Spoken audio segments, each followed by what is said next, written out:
నేను స్వరూపపొట్లపల్లి. Welcome to Suman TV. చరిత్రలో ఎప్పుడూ లేని విధంగా రికార్డు స్థాయిలో బంగారం వెండి ధరలు పెరిగిపోతూ ఉన్నాయి. 24 క్యారెట్స్ 10 గ్రాముల బంగారం ఏకంగా 1,80,000 రూపాయలకి చేరుకుంది. ఇంకొక వైపు కేజీ వెండి ధర 4,25,000 రూపాయలకు చేరుకుంది. ఈ రేంజ్ లో వెండి బంగారం ధరలు పెరుగుతూ ఉండడంతో ఇప్పుడు అల్యూమినియం, జింక్, కాపర్ గురించి పెద్ద డిస్కషనే నడుస్తూ ఉంది. ప్రస్తుతం నాతో పాటు ఉన్నారు stock market analyst Nagendra Sai గారు. ఆయనతో మాట్లాడదాం. నమస్తే నాగేంద్ర సాయి గారు. ఈ రేంజ్ లో బంగారం వెండి ధరలు పెరిగిపోతూ ఉండడంతో గంటకి కూడా అందరిలో టెన్షన్ అనేది మొదలైంది. ముఖ్యంగా కస్టమర్లే కాకుండా ట్రేడ్ వర్గాలు కూడా ఆందోళన చెందుతూ ఉన్నాయి. దీనికి ప్రధాన కారణం ఏంటి? వెండి బంగారం ధరలు ఎందుకు ఇలా పెరిగిపోతున్నాయి? $2,600 నుంచి గోల్డ్ బాగా పెరుగుతుందని చెప్పి మనం చాలా వరకు ప్రెడిక్ట్ చేయగలిగాం. అంటే $4,500 దాకా గోల్డ్ పెరగచ్చు అని ఒక అంచనా ఉండేది. But majority of the research agencies కానీ అందరూ కూడా మేబీ $4,500 దాకా గోల్డ్ పెరగచ్చు అనేది ఔన్స్ బంగారం మనం ఇంటర్నేషనల్ మార్కెట్స్ లో మాట్లాడుకుంటాం కాబట్టి అలా అనుకున్నాం. బట్ ఈ $4,500 నుంచి $5,500 కి $1,000 జంప్ అనేది నో వన్ హాస్ ప్రెడిక్టెడ్ అండి. అంటే గోల్డ్, సిల్వర్ ఈ స్థాయిలో పెరగవచ్చు అనే అంచనా గతంలో ఎప్పుడు కూడా లేదు. అంటే ఎంత పెరిగిన స్కోప్, ఎంత పెరిగిన దాఖలాలు కూడా. ఎందుకు ఒక్కసారిగా ఎంతగా పెరుగుతుంది అంటే ఇప్పుడు జియో పొలిటికల్ టెన్షన్స్ అంటాం. అంటే ప్రపంచవ్యాప్తంగా చాలా ప్రాంతాలు, ఇప్పుడు యుఎస్ అనుకోండి, యుఎస్ అంటే ఇరాన్ తో ఇష్యూస్ ఉన్నాయి, రష్యాతో ఇష్యూస్ ఉన్నాయి, యూరోపియన్ యూనియన్ తో ఇష్యూస్ ఉన్నాయి. వాటిని జియో పొలిటికల్ టెన్షన్స్ అంటాం. ఇవి కాకుండా ట్రేడ్ సంబంధించిన ట్రేడ్ వార్, ఆయనకు డొనాల్డ్ ట్రంప్ అధికారంలోకి వచ్చిన తర్వాత యుక్రెయిన్ తో ఇష్యూస్ ఉన్నాయి, రష్యాతో ఇష్యూస్ ఉన్నాయి, చైనాతో ఇష్యూస్ ఉన్నాయి, అండ్ పక్కనున్న కెనడా అనుకోవచ్చు, బ్రెజిల్ అనుకోవచ్చు, ప్రతి దేశంతో కూడా, ప్రతి కాంటినెంట్ తో కూడా ఆయన గొడవలు పెట్టుకొని టారిఫ్ వార్ ఆయన ప్రకటిస్తూ వచ్చారు. పరోక్షంగా కూడా ఇలాంటివన్నీ కూడా గోల్డ్ కి దోహదపడతాయి. ఎందుకంటే గోల్డ్ ఎప్పుడు పెరుగుతుంది అంటే గతంలో మనం చరిత్ర చూసుకుంటే ఏదైనా యుద్ధాలు జరిగినప్పుడు, ఏదైనా ఆర్థిక అనిశ్చితి జరిగినప్పుడు, లేదా గ్రేట్ డిప్రెషన్, రెసిషన్ అంటే పూర్తి స్థాయిలో ఆర్థిక క్రమశిక్షణ కట్టుదాటిపోతుంది, యుద్ధాలు విపరీతంగా జరుగుతున్నాయి, ఏ కరెన్సీ కొనుగోలు చేసినా కూడా, ఏ కరెన్సీ మన దగ్గర ఉన్నా కూడా వాటికి విలువ ఉండదు అనుకున్న టైంలోనే మనకు గోల్డ్ బాగా పెరుగుతూ వచ్చింది. కాకపోతే ఇప్పుడు అలాంటి సినారీ ఎక్కడా లేదు. అమెరికన్ మార్కెట్స్ రికార్డు స్థాయిలో దగ్గర ట్రేడ్ అవుతూనే ఉన్నాయి, యూరోపియన్ మార్కెట్స్ బాగానే ఉన్నాయి, జపనీస్ మార్కెట్స్ రికార్డ్ దగ్గర ఉన్నాయి, మన మార్కెట్స్ కూడా ఆల్మోస్ట్ రికార్డ్ హైస్ దగ్గర ఉన్నాయి. కాకపోతే ఏంటంటే ఫ్యూచర్ లో ఈ డొనాల్డ్ ట్రంప్ తీసుకుంటున్న నిర్ణయాలు ఎలాంటి ప్రభావం చూపిస్తాయి, వాటి పరిణామం ఏ విధంగా ఉంటుందన్న ఒక అంచనాలు, ఒక భయం నేపథ్యంలో ఇప్పుడు గోల్డ్ ధరలు పెరుగుతున్నాయి.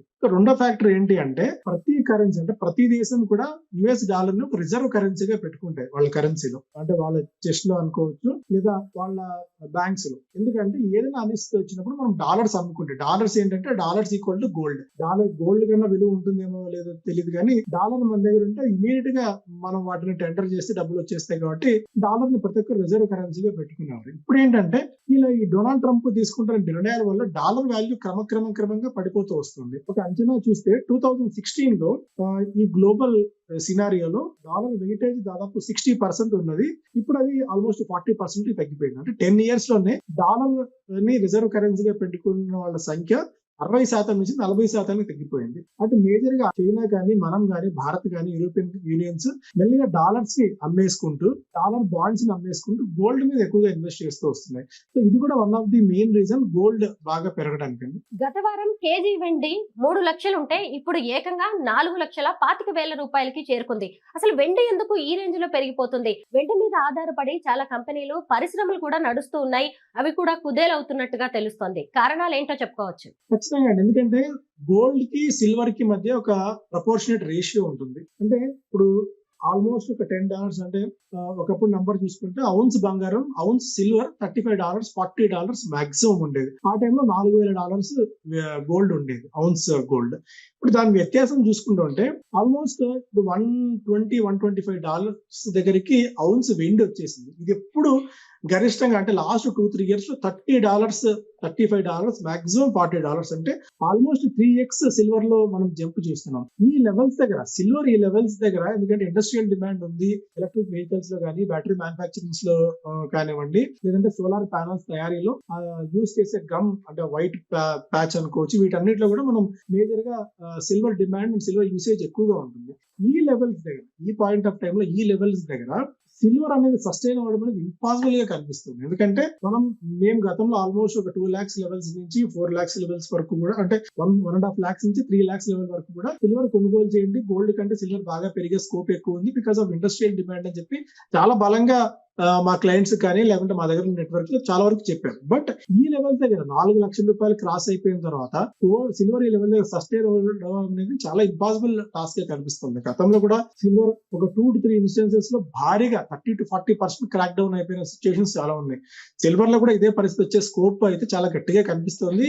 మీరు అన్నట్టు ఈ లెవెల్స్ దగ్గర అంటే సిల్వర్ అవసరమే ప్రతి ఇండస్ట్రీకి, అంటే చాలా వరకు ఇప్పుడు నేను చెప్పిన ఇండస్ట్రీలో. అండ్ దాదాపు ఒక 5-6 నెలల వ్యవధిలో 3 రెట్లు ఎక్కువ రేట్లు పెట్టి ఆ ఇండస్ట్రీ సస్టైన్ అవ్వడం అనేది చాలా ఇంపాసిబుల్ అండ్ హ్యూమంగస్ టాస్క్ గా కనిపిస్తుంది. సిల్వర్ ఈ లెవెల్స్ దగ్గర సస్టైన్ అవుతుంది, సిల్వర్ ఈ లెవెల్స్ దగ్గర నిలబడుతుంది అనేది మాత్రం చాలా డౌట్ గానే కనిపిస్తుంది. నాకైతే మాత్రం ఫ్రెష్ గా ఏదైనా ఇన్వెస్ట్ చేయాలన్న థాట్ ఉంటే మాత్రం సిల్వర్ జోలికి పొరపాటును కూడా వెళ్ళకండి. ఎందుకంటే గోల్డ్ పరిస్థితి వేరు, సిల్వర్ పరిస్థితి వేరు. గోల్డ్ ఏంటంటే ప్రతి రిజర్వ్ బ్యాంక్, ఇప్పుడు మన దగ్గర ఎలా అయితే రిజర్వ్ బ్యాంక్ ఆఫ్ ఇండియా ఉందో, ఆ చైనాలో కానివ్వండి, ప్రతి కంట్రీలో ఒక అపెక్స్ బ్యాంక్ అనుకుంటాం రిజర్వ్ బ్యాంక్ లాంటిది. వాళ్ళు గోల్డ్ ని పెద్ద ఎత్తుగా కొని టన్నుల కొద్ది బంగారం కొని వాళ్ళు వాల్స్ దాచుకుంటారు. కాబట్టి ఏదైనా డిమాండ్ అండ్ సప్లై ఇష్యూ వచ్చినప్పుడు, ఏదైనా అనిశ్చిత ఆర్థికంగా వచ్చినప్పుడు గోల్డ్ అమ్ముకుంటే ఈజీగా ఉంటుంది. బట్ కేజీల కొద్ది సిల్వర్ ని పెట్టుకోవడానికి, టన్నుల కొద్ది సిల్వర్ ను పెట్టుకున్నా సరే వాటిని మేనేజ్ చేయడానికి, లేదా సిల్వర్ కి అంత వెయిటేజ్ గానీ అంత వాల్యూ గానీ ఉండదు. గోల్డ్ కంటే సిల్వర్ పడే ఛాన్సెస్ చాలా ఎక్కువ ఉంటాయి. సో అందువల్ల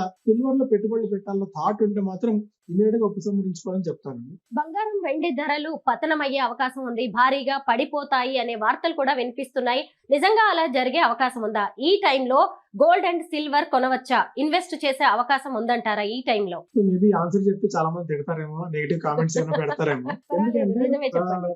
ఒక పాయింట్ ఆఫ్ టైం లో అంటే $4,000 దగ్గర నుంచి ఉన్నప్పుడు ఈ లెవెల్ లో కూడా కొనొద్దు అని చెప్పి అప్పుడు ఆ స్టాండ్ అయితే మారలేదు. అంటే ఇంటర్నేషనల్ మార్కెట్స్ లో బంగారం ధరలు ఎంత పెరిగినా కూడా సో దేనికైనా సరే ఇన్వెస్ట్మెంట్ లానే చూడాలి అండి. అంటే ఒక సామెత కూడా ఉంది, పరిగెట్టే గుర్రాన్ని ఎక్కడానికి ట్రై చేయకండి అని చెప్పి. సో గుర్రం పరిగెడుతున్నప్పుడు మనం దాన్ని ఎక్కాలని చూస్తే కింద పడిపోతాం. సో ఇప్పుడు కూడా ఇంత ఇన్వెస్ట్మెంట్ మనం చేస్తున్నప్పుడు మనం పెట్టే రూపాయికి రిస్క్ ఎంత, రివార్డ్ ఎంత అనేది మనం మేజర్ గా చూడాలి. మనం రూపాయి పెడుతున్నాం అంటే రిస్క్ తీసుకుంటున్నాం, కొద్ది గొప్ప ఎంత రివార్డ్ ఉండాలి.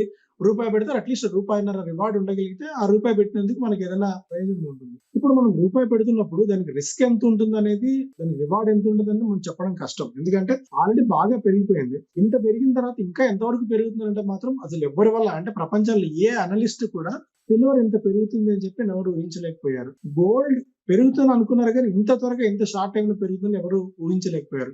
ఒకటే చెప్తాను, డొనాల్డ్ ట్రంప్ ఉన్నంత వరకు, ఆయన యుఎస్ అధ్యక్షుడిగా ఉన్నంత వరకు గోల్డ్ కి సిల్వర్ కి ఢోకా అయితే లేదు. కాకపోతే ఎంతవరకు పెరుగుతాయి అంటే దేనికైనా సరే విరుగుట కొరికే అన్నట్టు ఒక లెవెల్ తర్వాత వాటిని హోల్డ్ చేసుకోవడం కానీ మళ్ళీ ఆ లెవెల్స్ దగ్గర దాన్ని కొనుగోలు చేసిన ఇప్పుడు ఈ లెవెల్స్ కూడా గోల్డ్ ఎందుకు పెరుగుతుందంటే అపెక్స్ బ్యాంక్స్ బాగా కొంటున్నాయి గోల్డ్ టన్నుల కొద్ది బంగారాన్ని. వీళ్ళు ఇంకా అటు చైనా కానీ మనం కానీ బాగా కొనుగోలు చేస్తున్నాం. డాలర్స్ నమ్మేసి గోల్డ్ ను కొనుగోలు చేయడానికి మనం ప్రయత్నం చేస్తున్నాం. సో అందువల్ల గోల్డ్ ఈ డిమాండ్ పెరుగుతోంది. ఎవరైనా గోల్డ్ లో ఇన్వెస్ట్ చేయాలి అంటే మాత్రం ఈ లెవెల్స్ దగ్గర భారీ ఎత్తున, అంటే ఇక్కడ నుంచి దాదాపు మనకి 2 లక్షలు అయిపోతుంది, 2.5 లక్షలు అయిపోతుంది గోల్డ్. ఇప్పుడు ఈ రోజు కొనకపోతే మళ్ళీ అసలు మనం కొనగలమో లేదో, fear of missing out, FOMO అన్న థాట్ లోకి మాత్రం గోల్డ్ లోకి వెళ్ళకండి. గోల్డ్ అయితే ఖచ్చితంగా ఇన్వెస్ట్మెంట్ చేయండి. ఒకవేళ ₹100 మీరు ఇన్వెస్ట్ చేద్దాం అనుకుంటే గోల్డ్ కి ఒకప్పుడు ఏంటంటే మా వెయిటేజ్ 5 నుంచి 10% మాక్సిమం ఉండేది.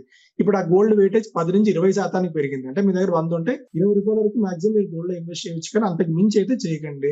ఒక సిప్స్ రూపంలో ఈటీఎఫ్స్ గోల్డ్ ఈటీఎఫ్స్ కానీ సిల్వర్ ఈటీఎఫ్స్ కానీ కొనుగోలు చేయండి, కానీ ఒకేసారి లాంఛనంగా గోల్డ్ లో అయితే పెట్టకండి. ఈ పాయింట్ ఆఫ్ టైం లో ఖచ్చితంగా సిల్వర్ పెరుగుతాయి, బట్ ఎంతవరకు పెరుగుతాయి అనేది చెప్పడం కష్టం. పడిపోతాయి అంటే సిల్వర్ లో మాత్రం ఖచ్చితంగా ఒక గట్టి సెల్లింగ్ అయితే వచ్చే ఛాన్సెస్ చాలా కాన్ఫిడెంట్ గా నేను చెప్పగలుగుతున్నాను. సిల్వర్ అయితే భారీగా పడే ఛాన్స్, అంటే ఎవరు యాక్సెప్ట్ చేసినా ఎవరు యాక్సెప్ట్ చేయకపోయినా, అంటే జనాలు తిట్టుకున్నా తిట్టుకోకపోయినా కొన్ని ఎకానమిక్స్ ని బాగా స్టడీ చేసే ఎకానమీని బాగా స్టడీ చేసే వాళ్ళకి, గత చరిత్ర తెలిసిన వాళ్ళకి ఇది ఎంతవరకు నిలబడగలదు, ఎంతవరకు సస్టైన్ అవ్వగలదు అన్న ఒక థాట్ తో మేము ఉంటాం. కాబట్టి సిల్వర్ అయితే నిలబడడం కష్టం ఈ పాయింట్ ఆఫ్ టైంలో.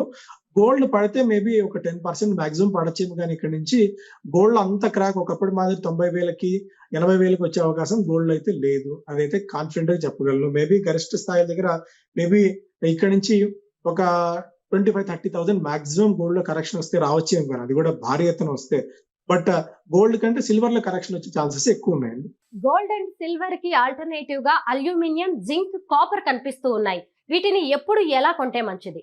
సో ఇదేంటంటే గోల్డ్ ఒకవేళ బాగా పెరిగిన టైంలో గోల్డ్ బదులు సిల్వర్ కొందాం నేను సిల్వర్ కొనేవారు. ఇప్పుడు సిల్వర్ బాగా పెరుగుతుంది కదా, సిల్వర్ బదులు జింక్ తీసుకుందామా, అల్యూమినియం తీసుకుందామా, ఇంకోటి ఏదైనా తీసుకుందామా అన్న థాట్ బయట మార్కెట్ లో అయితే చాలా గట్టిగా ఉంది. కనీసం సిల్వర్ కొంటే సిల్వర్ ప్లేట్స్ లో అన్నా మనం అన్నం తినే స్కోప్ ఉంది, లేదా ఇంట్లో ఏదైనా షో కేసు ఏదైనా ఫంక్షన్ జరిగితే సిల్వర్ అన్నా పెట్టుకోవచ్చు. సో జింక్ గానీ అల్యూమినియం గానీ మనం పెట్టుకునే పరిస్థితి లేదు. సో గోల్డ్ అండ్ సిల్వర్ ఏంటంటే వాటికి ఆ, మనకున్న చరిత్ర పరంగా గోల్డ్ కానీ సిల్వర్ కి కానీ మన ధరించే స్కోప్ ఉంటుంది, లేదా ఇంట్లో వినియోగించే స్కోప్ ఉంటుంది. ఇప్పుడు జింక్ కానీ అల్యూమినియం కానీ మిగిలిన ఏ మెటల్స్ కూడా వాటికి ఏవి వినియోగం చేసే పరిస్థితి లేదు. ఒకటి జింక్, కాపర్ లాంటివి ఎందుకు పెరుగుతున్నాయంటే డేటా సెంటర్స్ ప్రపంచవ్యాప్తంగా ఆర్టిఫిషియల్ ఇంటెలిజెన్స్ పెరుగుతున్న తరుణంలో డేటా సెంటర్స్ వినియోగం బాగా పెరిగిపోయింది. డేటా సెంటర్స్ కి ఏసీలు తయారు చేయాలన్నా, లేకుంటే కూలింగ్ సిస్టమ్స్ తయారు చేయాలన్నా వాటికి కాపర్ యూసేజ్ బాగా ఎక్కువ ఉంటుంది. సో అందువల్ల కాపర్ కి డిమాండ్ బాగా, ఇండస్ట్రియల్ డిమాండ్ బాగా పెరుగుతుంది. సో కాపర్ ని కానీ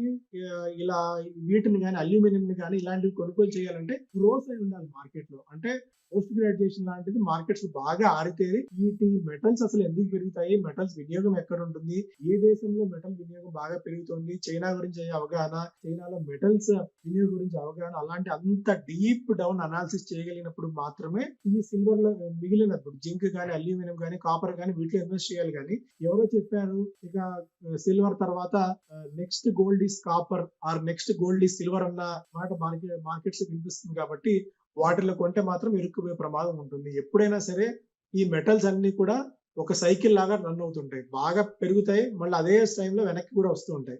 సో అలా మీకు ఇండస్ట్రీ గురించి, ఎకానమీ గురించి, మెటల్స్ గురించి అవగాహన ఉన్నప్పుడు మాత్రమే జింక్ లో కానీ, కాపర్ లో కానీ, అల్యూమినియం కానీ ఇన్వెస్ట్ చేయండి. కానీ సో సిల్వర్ కి ఆల్టర్నేటివ్ గా పెరుగుతాయి ఇవన్నీ, మరొక సిల్వర్ అవుతుంది, మనం సిల్వర్ కొనలేకపోయాం కాబట్టి అట్లీస్ట్ కాపర్ కొంటే ఆ డబ్బులు వస్తాయి అన్న థాట్ లో నుంచి మాత్రం పూర్తిగా బయటికి రండి. ఎప్పుడైనా ఇన్వెస్ట్మెంట్ మనం చేస్తున్నాము అంటే, ఒక రూపాయి పెడుతున్నాము అంటే దానికి రేషనల్ ఉండాలి.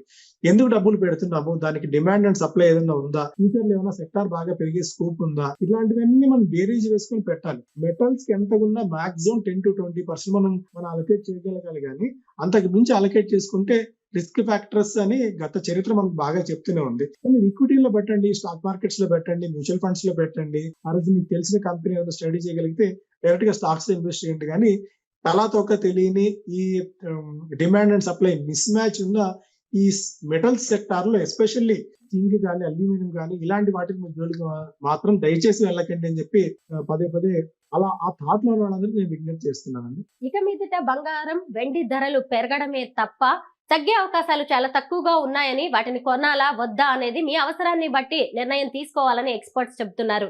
Thank you so much Nagendra Sai garu. Thank you అండి.